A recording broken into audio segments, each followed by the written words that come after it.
Harmony Ridge looked like the perfect suburban dream from the outside. Rows of clean, identical homes shimmered under the morning light, their smart glass windows glinting like polished gems. Drones buzzed overhead, disguised as songbirds scanning. Yards and driveways for any violations of the Harmony Ridge Charter. The lawns stayed perfectly trimmed thanks to nutrient-modulating soil. Trash bins rolled themselves to the curb. From the speakers embedded in the synthetic trees, a gentle melody played. Order brings peace. Peace brings joy. Cal Maddox hated every second of it.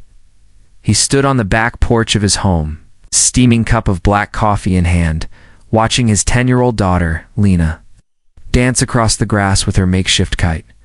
Her laughter was a rare sound in this neighborhood. Other children rarely played outside, let alone without supervision from the enrichment bots. But Cal didn't believe in raising his daughter through a screen.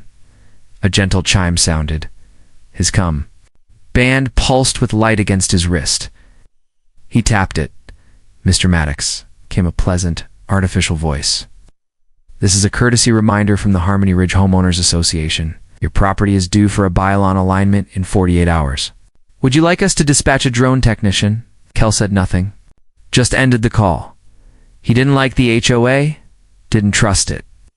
It wasn't just the surveillance or the constant regulations. It was the feeling that something under the surface of this place wasn't right. There were too many disappearances, explained as relocations. Too many synthetic smiles from neighbors who never blinked. Too many visits from fake-sounding enforcers who were just here to ensure compliance. The only reason he stayed was Lena. After his wife died, he needed a place away from the world, from the battlefield, from the classified Black Ops missions no one ever talked about. Harmony Ridge had seemed safe, secure, but now, even that illusion was starting to crack. He stepped inside and watched Lena from the kitchen window. The room smelled of eggs and solder. She had been taking apart one of the old AI vacuum cleaners, trying to convert it into a pet robot. Her brain moved faster than most adults he'd known, and Cal had once trained with top cyber warfare analysts. She had a gift. And he knew that kind of gift made people dangerous or wanted. There was a knock at the door. He froze. Not many people knocked here. They pinged you through the ComNet or sent an alert. A physical knock meant something out of place. Something old Dash World. He walked to the door, silent and controlled, and opened it halfway. Two men in matte gray uniforms stood on his front steps. They wore standard issue HOA enforcer gear. Body armor with passive tech suppression fields and compliance batons holstered at their hips. But something about their posture, the hard angles of their jaws, the predatory stillness in their eyes told Cal one thing. These weren't HOA agents. "Good morning, Mr. Maddox," said one, flashing a badge so fast Cal couldn't read. "We're here for a routine behavioral welfare check."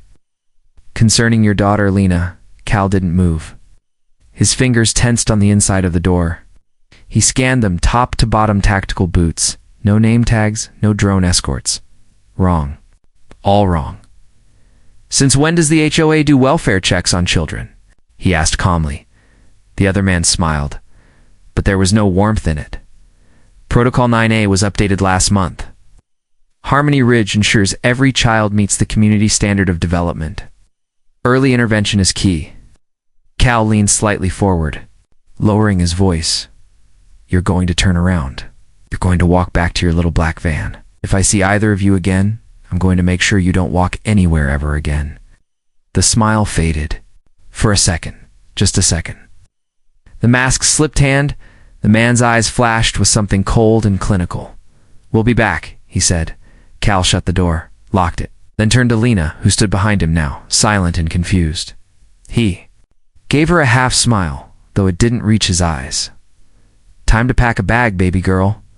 We're not safe here anymore." The next morning, the sky over Harmony Ridge was the same soft blue, filtered through atmospheric-controlled drones that ensured it never rained at the wrong time. The streets were spotless. No wind blew. No birds sang. Just the constant hum of technology performing its duties. Efficient, sterile, inhuman. Cal barely slept. He had spent the night reinforcing his house's analog defenses, witching off wireless nodes, disabling smart windows, and soldering his manual override locks. Even the fridge was back to dumb mode, its AI assistant unplugged. Nothing connected, nothing traceable. Lena sat at the kitchen table, eating toast and eyeing her father carefully. She was used to his mood, swings flashes of calm, hiding sharp edges, but this was different. Cal's movements were tight, precise. His eyes scanned corners like they were back in Kandahar. And Lena, as smart as she was, didn't ask why. Knew what silence meant. Around 9:17 a.m., the doorbell rang again. But this time, Cal didn't go to the door. He watched from a slit in the blackout curtain. A neighbor stood there, not a uniformed agent. Just Mark, from 3 doors down. Tired. Software engineer? Liked to jog in place while his yard was pruned by drones. Cal opened the door cautiously. "Hey," Mark said, voice low. His eyes twitched down the street as if looking for cameras. "I saw them, yesterday. Black unmarked van. No HOA decals. Just idling by your curb after they left." Cal didn't answer. Mark licked his lips. "They came to my house a few weeks ago. Said my wife had missed a compliance wellness check. But she'd been gone 3 years. Cancer. They didn't know. Or didn't care." Kept repeating the script. Cal stepped out slightly, arms crossed. "You're saying they weren't real HOA?" Mark's voice dropped to a whisper. "No, they're not. Not anymore. Merged with some tech company last year, Arceus Systems. At first, it was just upgrades, better surveillance, tighter regulation. Then people started disappearing." "People?" Cal asked. "Kids," Mark said. "Bright ones. Gifted, usually. Those homes went up for sale the next week. The families never came back." Something coiled in Cal's stomach. He kept his face still. "I tried to report it," Mark went on. "Called a contact at the city council. Next day I got a fine for improper data usage and a warning that I was disrupting harmony. My cum line's monitored now." Cal stepped closer. "Why are you telling me this?" Mark's eyes met his. "Gus, I saw what you did to those 2 bastards yesterday. No drones showed up. No retaliation. That means you're off the grid somehow. And if anyone has a chance at getting out of here with their kid intact, it's you." Cal nodded once. Mark slipped him something, a small chip wrapped in a foil sheet, encrypted logs. Old HOA messages before the system went dark. GPS. Pings. Van IDs. One of them linked to a former military contractor. The company's off book now, but I think it's connected to Arceus. Before Cal could respond, Mark was already walking away, trying not to look like a man who had just handed over classified evidence. Back inside, Cal plugged the chip into an isolated drive and decrypted the files using an old security bypass. Script from his sealed days. What he saw turned his stomach. There were orders signed with Arceus credentials. Procure viable juvenile assets, displaying pattern recognition and cognitive forecasting traits. Children flagged in schools or community learning modules were being cataloged, analyzed, and extracted.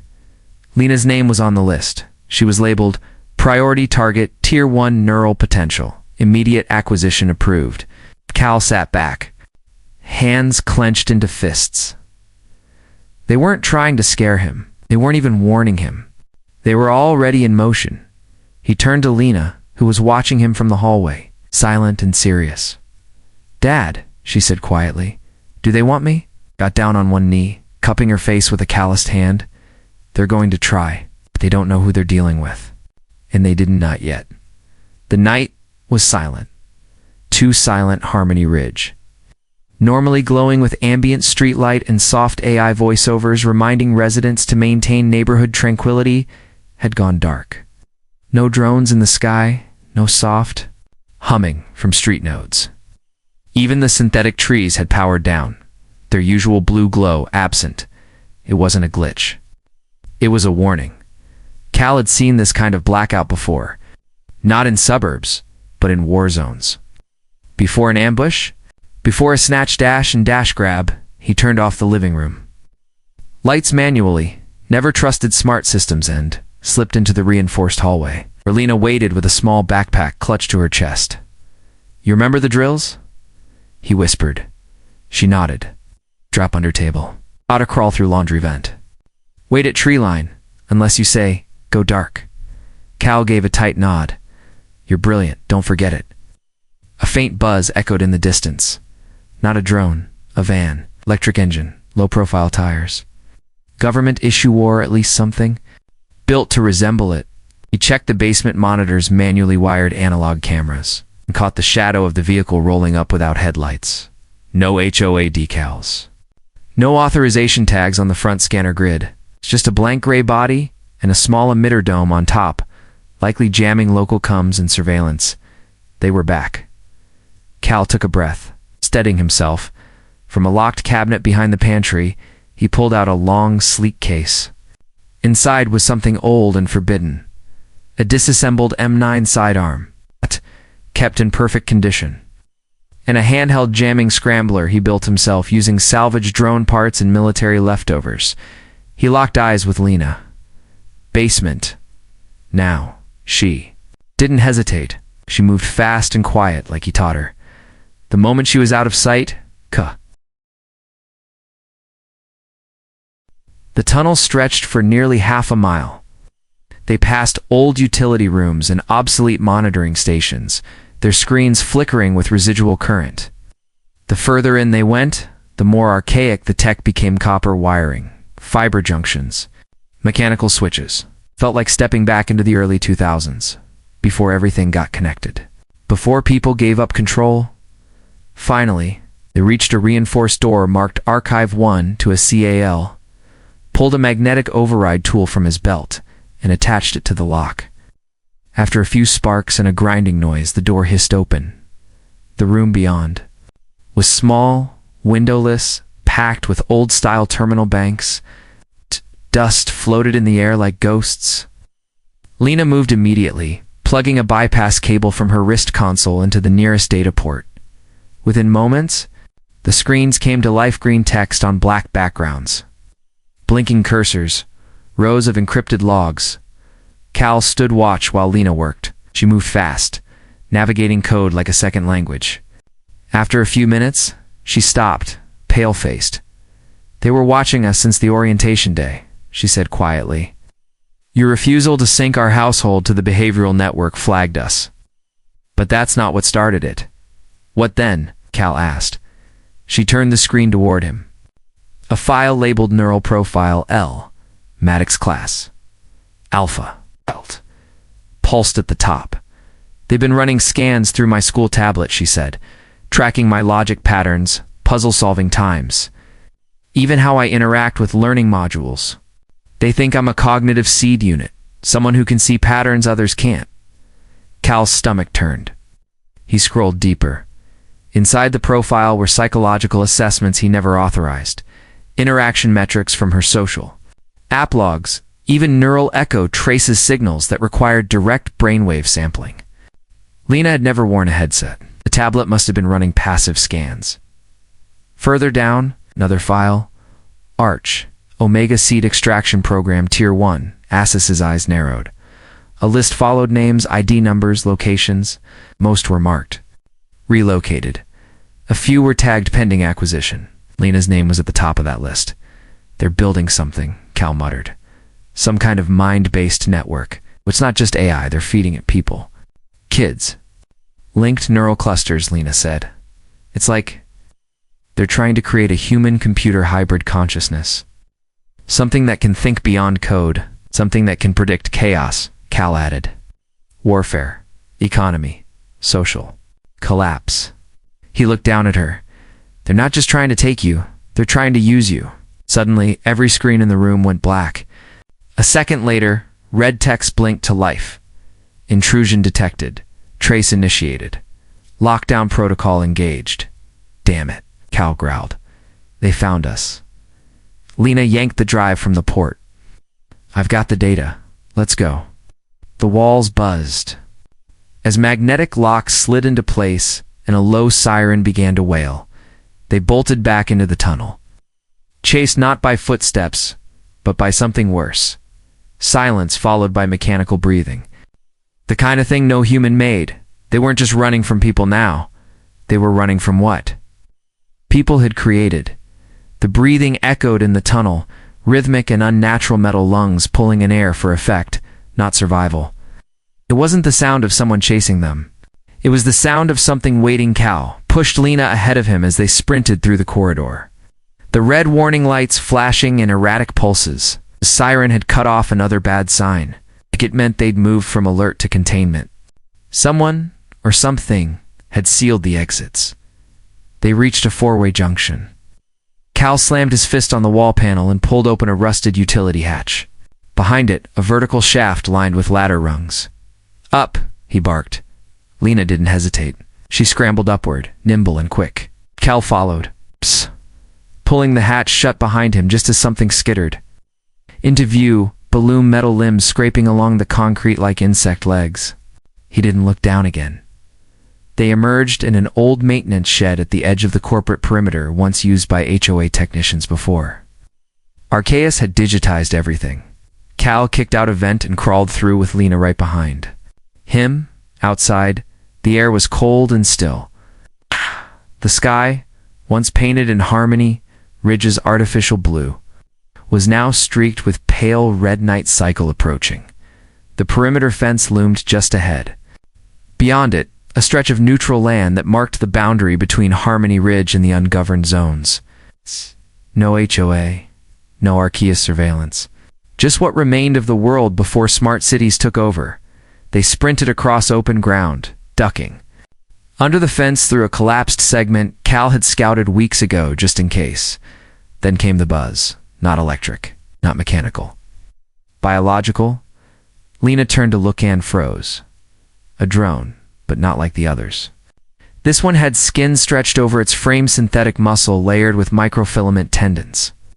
A blank humanoid face molded from liquid polymer. It hovered soundlessly, a nightmare stitched together by engineers who had stopped caring about ethics long ago, Dad. Lena whispered, "That's a seed harvester." He'd heard the term once deep in a Black Ops mission brief before. Arceus went private, experimental, illegal, designed to infiltrate, extract, and interface with human minds. And once it had you, there was no coming back. The drone glided. Forward, arms extending, fingers splitting into dozens of neural injectors. Cal stepped between it and Lena. "You want her?" he growled. "You're gonna have to bleed for it." It surged forward. Cal moved like lightning, ducking low, sweeping its legs out from under it. The machine adapted fast, countering mid-fall with a whip-like strike from its elongated arm. It clipped his shoulder, sending pain searing down to the bone. But he didn't stop. He grabbed the scrambler from his belt and jammed it into the drone's spinal port. Sparks flew as the neural sync grid overloaded, the drone spasming violently before collapsing in a heap. It wasn't dead, just stunned. They ran again. By the time they crossed into the unregulated zone, Cal was bleeding from his arm and breathing hard. Lena tugged his hand, trying to pull him faster, but he waved her off and motioned for silence. They ducked behind a burned-out transport hub. Here, the world looked forgotten, cars covered in moss, broken signage, and shattered glass underfoot. But it was free. For now, Cal slumped against the wall, hand pressed to his wound. Lena sat beside him, clutching the drive they'd stolen. "You okay?" she asked. "I've had worse," he said with a half-smile. "You did good, kid." Lena looked down at the device in her hands. "If we get this to someone outside, someone who still fights them, we will," Cal said firmly. "But we can't just run anymore. We need allies, off-grid people, ghosts like us." He looked back toward Harmony Ridge. Smoke curled. Above it, and distant flashes lit up the sky like lightning. "They came after the wrong family," he said coldly. "And now we go to war."